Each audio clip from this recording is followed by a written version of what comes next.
تستغيثون ربكم فاستجاب لكم أني ممدكم بألف من الملائكة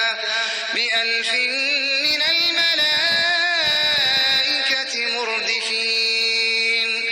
کله چې توسه محمد صلی الله علیه وسلم د خپل ربنا دعا مدد غشتلو نو هغه الله تعالی د توسه دعا قبول کړه چې بشک از مدد کوین کيام لتوسه سره په زر ملائکه سره چې په یو بل پسې بوروتلین کی وي.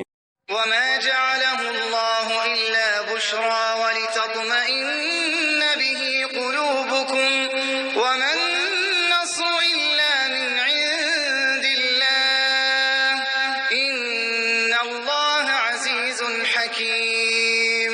او الله تعالی دم رسته نو ګرځولې مگر زیرای او د دې د پورا چې په دې سره د توسه زړه نه مطمئن شي او مدد صرف دی الله تعالی له طرف دی بشک الله تعالی ډیر غالب شه حکمت ولدای.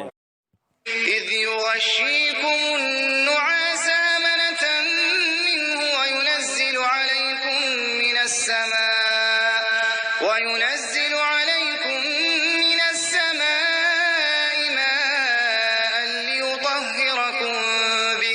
ليطهركم به ويذهب عنكم رجز الشيطان وليربط على قلوبكم ويثبت به الأقدام.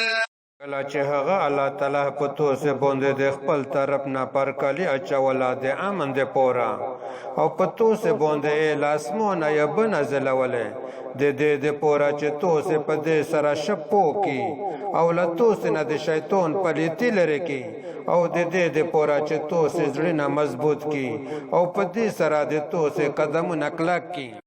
إذ يوحي ربك إلى الملائكة أني معكم فثبتوا الذين آمنوا سألقي في قلوب الذين كفروا الرعب فاضربوا فوق الأعناق واضربوا منهم كل بنان. کله چې د تور ملائکه ته وحی کولا چې بشکا زلتو سره یم نو هغه کسون چې ایمان وروړی دی ثابت مضبوط کی ژر بزه د هغه کسون پزړین کې روب وچوم چې کاپیران شوی دي نو توسه د چټنې د پوسا وهل وکي او توسه لدین هر بند او ټوله کوته ووهي. ذلك بأنهم شاقوا الله ورسوله ومن يشاقق الله ورسوله فإن الله شديد العقاب. ځکه چې بشکا دوی د الله تعالی او د هغه د رسول مخالفت کړی دی او څوک چې د الله تعالی او د هغه د رسول مخالفت کوي نو بشک الله تعالی ډیر سخت عذاب ولدای. ذلكم فذوقوه وأن للكافرين عذاب النار. دا د دنیا سزا دونو توسه دا وڅکای او بشک د کافرونو د پورا د یور عذاب دی. يا أيها الذين آمنوا إذا لقيتم الذين كفروا زحفا فلا تولوهم الأدبار.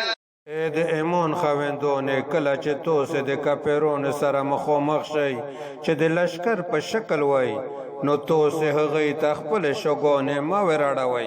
ومن يولهم يومئذ دبره إلا متحرفا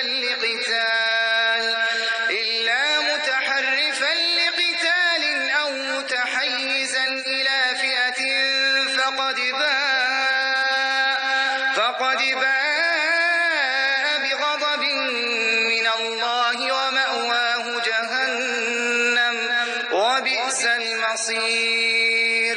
او هر هغه څوک چې کافرونو ته په دغه رزق کې خپل شو وروړوي بغیر د دینه چې د جنگ د پورا بیرته ورګرځیدین کوي یا خپل ډلې سره یو ځای کې دین کوي نو بشک هغه دی الله له طرفه په غضب سره رو ګرځدا او د هغه زوی جهنم دی او هغه دی ورتلل بد زوی دی